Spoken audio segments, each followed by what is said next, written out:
Hello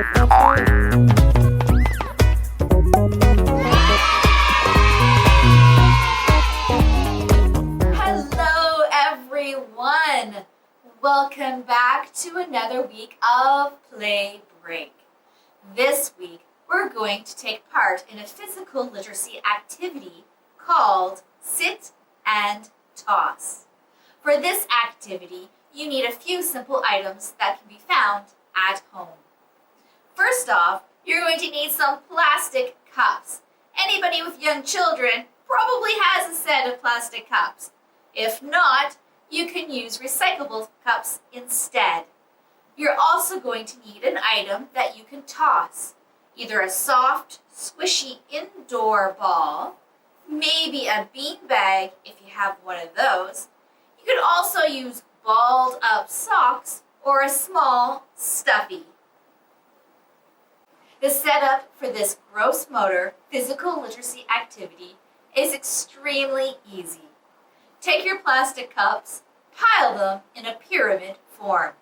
Next, choose your soft item that you're going to use to toss at the pyramid.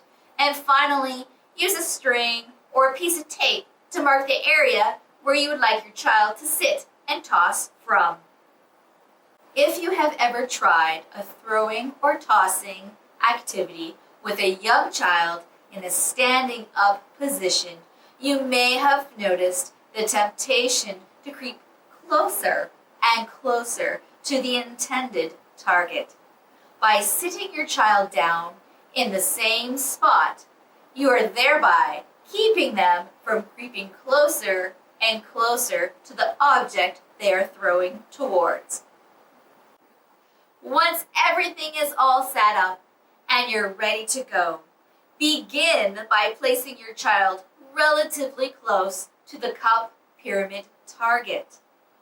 As they become more and more proficient at taking aim and knocking down the cup pyramid, start placing them back further and further to add an extra challenging element.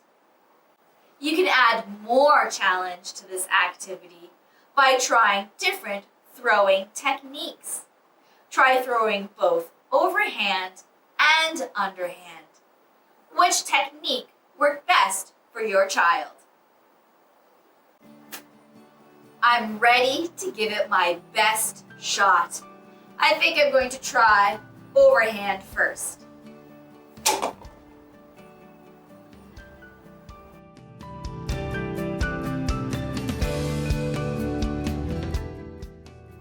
Now I'm ready to throw underhand.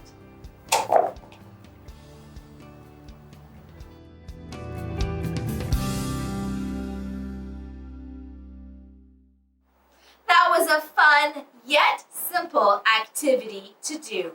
I would love to see the results of your cup topple tossing activity on Instagram using the hashtag KFPL Play Break. Until next time, happy tossing!